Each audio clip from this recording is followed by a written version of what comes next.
할렐루야. 사랑하는 대강의 가족 여러분, 오늘 하루도 하나님의 말씀과 동행하는 삶이 되길 소망합니다. 오늘 함께 나눌 하나님의 말씀은 에베소서 2장 14절에서 16절 말씀입니다.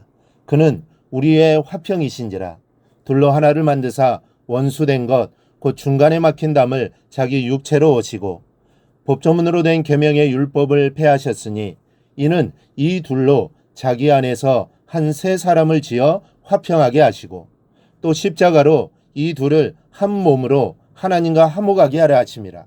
원수된 것을 십자가로 소멸하시고. 아멘. 사람들은 따로 떼어 나누기를 좋아합니다. 서로를 차별하는 것입니다. 이 돈을 가진 사람들은 가난한 사람들과 자신들을 차별합니다. 배운 사람들은 또 배우지 못한 사람들과 자신들을 차별합니다. 함께 모여있는 자리에서도 친한 사람들끼리는 눈에 보이지 않는 선을 그어놓고 다른 사람들과 따로 떼어 생각하려고 합니다. 참 이상한 본성을 사람은 가지고 있습니다.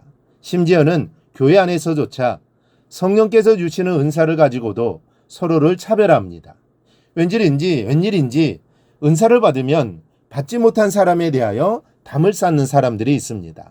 이렇게 남과 나를 차별하는 것은 보통 가진 사람들, 남보다 더 많은 것을 누리는 사람들이 시작을 합니다. 이것이 담을 쌓는 것입니다. 아주 못된 버릇입니다.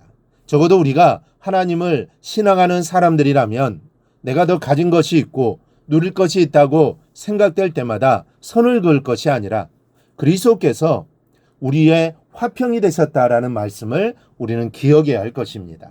오늘은 어제에 이어 화평의 주제를 말씀드리려고 합니다. 화평에 대하여 두 번째로 기억해야 할 것은 막힌 담을 헐고 둘을 하나 되게 하시는 비결이 그리스도께만 있다라는 사실입니다. 14절에 중간에 막힌 담은 옛날 이스라엘 백성들의 성전의 담뜰을 말합니다. 성전에는 뜰이 여럿 있었는데 가장 안쪽에 유대인의 뜰이 있고 그 다음에 여인들의 뜰이 있고 이방인의 뜰이 있었습니다.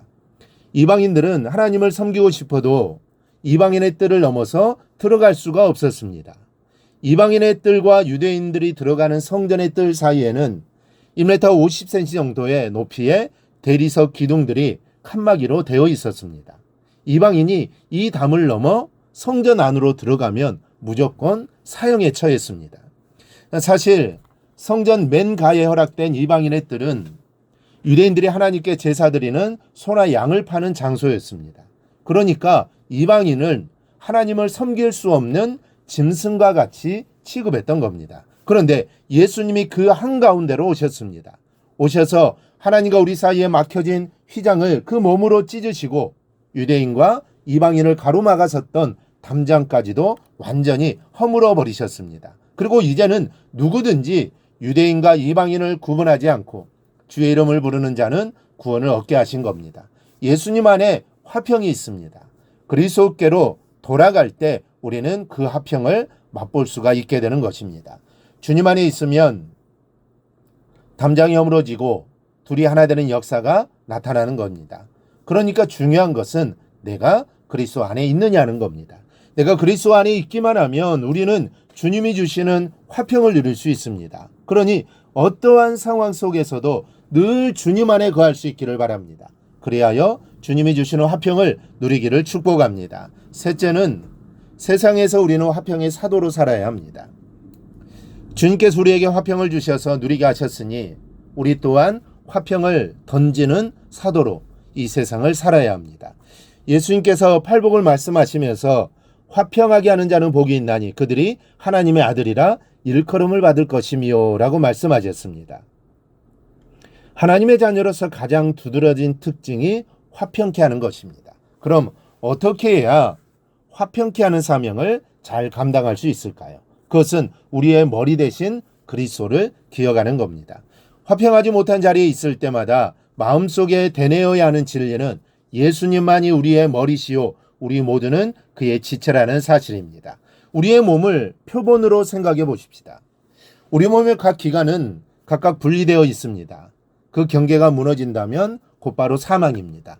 위장과 심장이 통해지고 허파와 쓸개가 뒤섞인다면 사람이 살 수 없습니다. 그러니까 각 기관이 정확하게 분리되어 있어야 합니다. 그러므로 예수 안에서 우리 각자는 서로의 개성을 인정해야 합니다. 다 갖춰진다면 오히려 그것은 죽음을 의미합니다. 다 생각이 다르고 특징이 다르고 재능이 다르기에 한 몸을 유지해 나갈 수 있는 겁니다.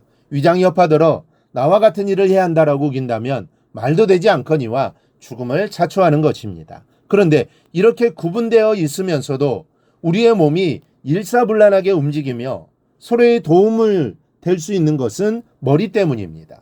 각각 분리된 몸의 기관들이 머리를 통하여 하나로 연결이 되어지는 것입니다. 이것이 화평케 하는 비결입니다.